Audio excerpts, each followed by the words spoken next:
बेखेव जेना गिरखि गोसोनि गेलेफैखो आंजों नों सिरि सिरि सिरि सिरि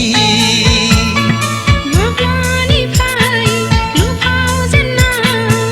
बिथिखा अननायनि गेलेफैखो सिखिरि नों गुलि गुलि गुलि गुलि नोंखौ लामा नायनानैनो गोरबोखौ